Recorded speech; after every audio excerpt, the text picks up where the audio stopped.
Students, कैसे हैं आप लोग। आज हम लोग क्लास 11 का टॉपिक पढ़ने जा रहे हैं एरर से एक क्वेश्चन आप लोगों का बहुत ज़्यादा तैयार रहता है। तो सबसे पहले हम लोगों को पता होना चाहिए ना कि एरर होता क्या है, एरर कितने टाइप की होती है। फिर उसके मैथमेटिकल ट्रीटमेंट की बात करेंगे, मैथमेटिकली उसको समझने की कोशिश करेंगे। सो एरर का मतलब क्या समझते हो। एक डब्बा लेके आया मैं टॉफ़ी का, उसके अंदर डब्बे में लिखा था 50 टॉफीज करके, 50 टॉफी आती हैं उसमें टोटल, ठीक है। सील पैक डब्बा है। अब मैं एक छोटे से बच्चे को जाके गिफ्ट कर देता हूँ वो डब्बा, और मैं बोलता हूँ चल मैं तेरे को ये पूरा डब्बा तेरे को गिफ्ट कर रहा हूँ, तो उससे टॉफीज खाना। लेकिन तेरे को एक काम करना पड़ेगा, तूने बताना पड़ेगा कि इस डब्बे में कितनी टॉफी हैं। तो मैंने उसका बाहर का जिसमें लिखा था 50 टॉफीज वो हटा दिया था, ठीक है। तो बच्चा एक एक करके काउंट करता है, और जब वो काउंट करता है तो बोलता है कि इसमें 45 टॉफीज है। लेकिन हम लोगों को पता है ना कि उसमें कितनी टॉफीज हैं, 50, बट उसने हमें किधर क्या बोला कि 45 है। इसका मतलब एरर कितने की आई बताओ। ट्रू वैल्यू कितनी थी, 50, और जो उसके पास वैल्यू आई वो कितनी थी, 45। तो 50 माइनस 45 मतलब कितने की एरर हुई, 5 की।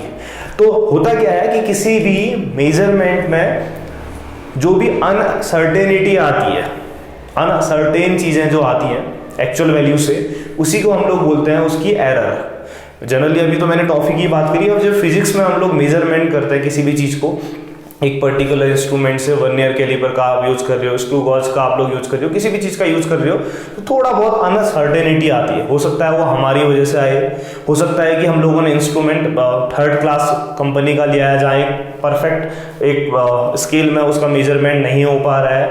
हो सकता है कि क्या बोलते हैं हम लोग फॉर्मूला जो है एग्जैक्ट यूज नहीं कर रहे हैं। हो सकता है कि हम रीडिंग सही नहीं कर रहे हैं। तो एरर अलग अलग तरीके से आ सकती है, ठीक है। फिजिक्स में अगर हम लोग एक्सपेरिमेंटल चीज़ों की तरफ जाएं, एक्सपेरिमेंट करें, तो वहाँ पर को ये बहुत ज़्यादा ज़रूरी हो जाता है कि हम लोग एरर को समझें।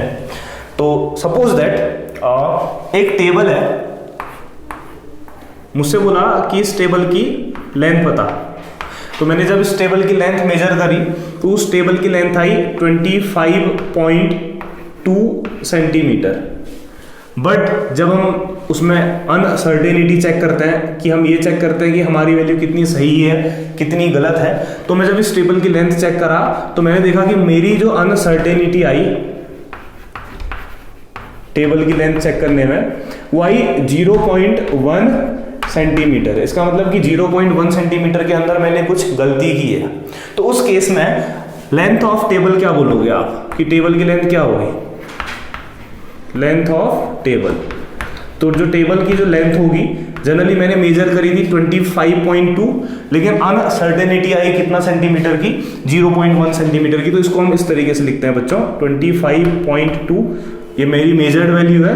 अब 0.1 की हम लोगों की अनसर्टेनिटी आई है, तो 0.1 लिखोगे और साथ में लिखोगे प्लस माइनस इतना सेंटीमीटर, ठीक है। तो इस तरीके से हम लोग लेंथ ऑफ टेबल लिखेंगे। इसका मतलब क्या हुआ, इसका मतलब हुआ कि 25.2 प्लस 0.1 से लेकर कितना 25.2 माइनस 0.1 सेंटीमीटर, इसके बीच में मेरी वैल्यू होगी।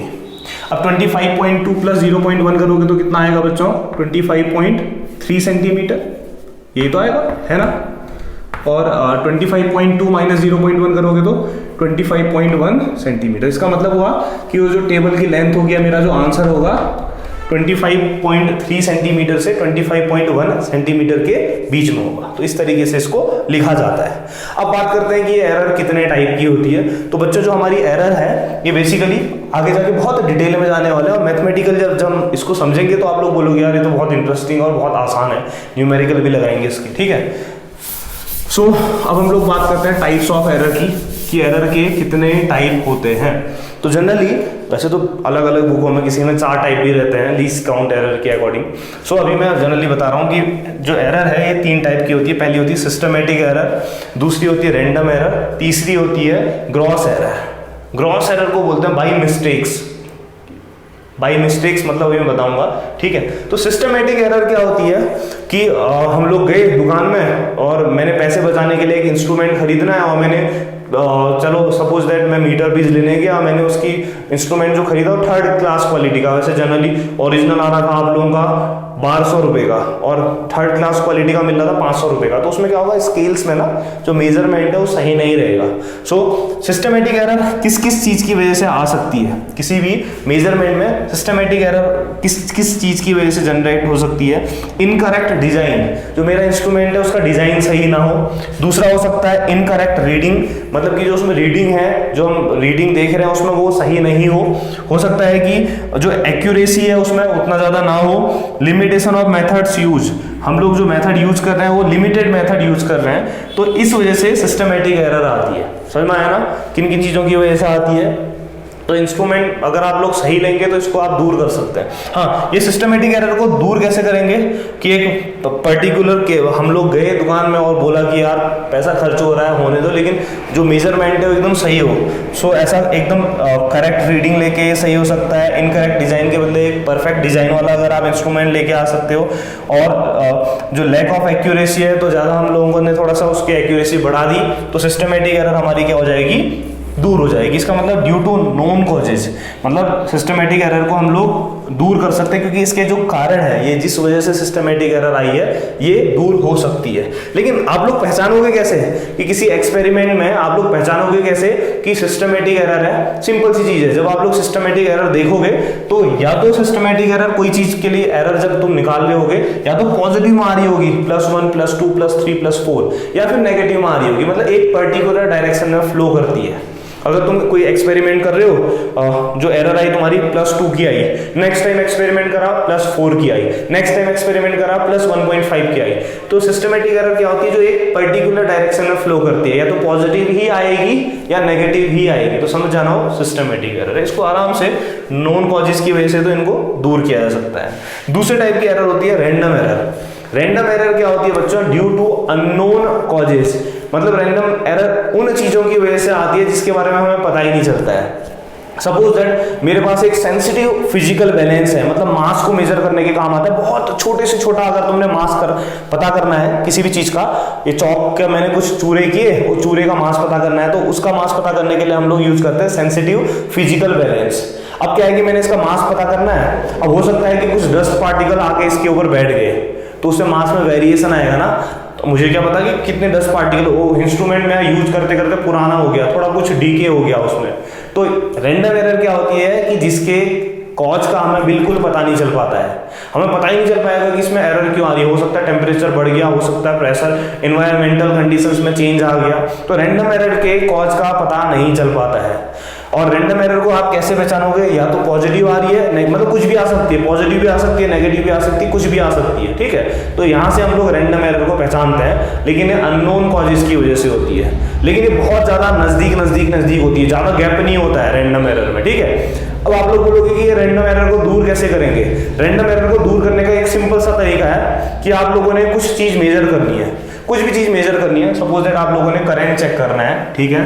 तो फर्स्ट टाइम आप लोगों का करंट आया 1 मिली एम्पियर, सेकेंड टाइम आप लोगों का आया 0.9 मिली एम्पियर, नेक्स्ट टाइम आप लोगों का करंट आया 1.1 मिली एम्पियर। मतलब एक ही एक्सपेरिमेंट को बार बार रिपीट करो।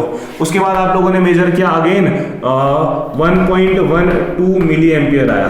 तो आप क्या करो, एक ही एक्सपेरिमेंट को 6-7 बार रिपीट कर लो, और जब 6-7 बार आप रिपीट करोगे तो उसका एवरेज ले लो। तो कहीं ना कहीं इस तरीके से हम रैंडम एरर को दूर कर सकते हैं अननोन कॉजेस की वजह से। बाकी कोई तरीका नहीं है रैंडम एरर को दूर करने का, ठीक है ना बच्चों। तो अननोन कॉजेज लिखा। तीसरे टाइप की एरर होती है ग्रॉस एरर। ग्रॉस एरर मतलब मिस्टेक्स, मतलब इसमें क्या होता है कि जो हम एक्सपेरिमेंट कर रहे हैं, एक्सपेरिमेंटर होता है जो एक्सपेरिमेंट कर रहा होता है, उसके गलतियों की वजह से, वो जब टीचर एक्सपेरिमेंट बता रहा होगा पीछे जाके गप्पे लगा रहा है, या हो सकता है कि क्या बोलते हैं उसका मन ही नहीं आ रहा है, घर में सो के नहीं आया, रात भर अपनी गर्लफ्रेंड से उसने चैट करी है, ठपाठप उसको नींद आ रही है, तो कहाँ से ध्यान देगा। तो मैं कह रहा हूँ कि ग्रॉस एरर क्या होता है, केयरलेसनेस ऑफ द पर्सन जो एक्सपेरिमेंट कर रहा है, ये मेंटली अलर्ट नहीं हो सकता है वो, ठीक है। और इन प्रॉपर एडजस्टमेंट, अब मेंटली अलर्ट नहीं होगा तो इंस्ट्रूमेंट को सही से एडजस्ट नहीं कर पा रहा है, तो इस वजह से ग्रॉस एरर दूर हो सकती है, मतलब होती है, इस चीजों की वजह से ग्रॉस एरर आती है। अब इसको कम कैसे कर सकते हैं, देखो इसको मिनिमाइज करने का एक ही तरीका है कि आपका जो एक्सपेरिमेंटर है वो केयरफुली केयरफुल होना चाहिए, मेंटली अलर्ट होना चाहिए। क्लास में देखिए यार टीचर बता रहा है, अरे यार बड़ी इंटरेस्टिंग बात बता रहा है, देखना चाहिए।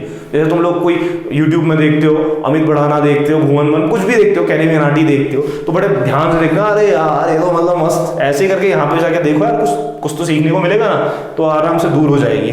ठीक है, तो इसमें करेक्शन नहीं कर सकते हैं, बस ये आपके ऊपर है कि आप इसको कैसे मेंटली अलर्ट होके देखते हो, केयरफुली देखते हो। सो ये एरर 3 टाइप की है। ठीक है, तो सिस्टमेटिक तो हम दूर कर देंगे बच्चों, ग्रॉस एरर दूर करेंगे। अब रैंडम एरर को कैसे हम दूर करेंगे, एवरेज कैसे लेंगे, वो आगे जाके हम देखेंगे, उसमें क्या क्या चीजें होती है। ठीक है, तो ये मैं आगे जाके बताने वाला हूं। सो वीडियो आप लोग ध्यान से देखना, इसके प्रॉपर नोट्स बना लेना। एरर के अंदर इतना मैथमेटिकल ट्रीटमेंट की तरफ जाएंगे नेक्स्ट लेक्चर में। अब मैं रेगुलर करने वाला हूँ। Thank you.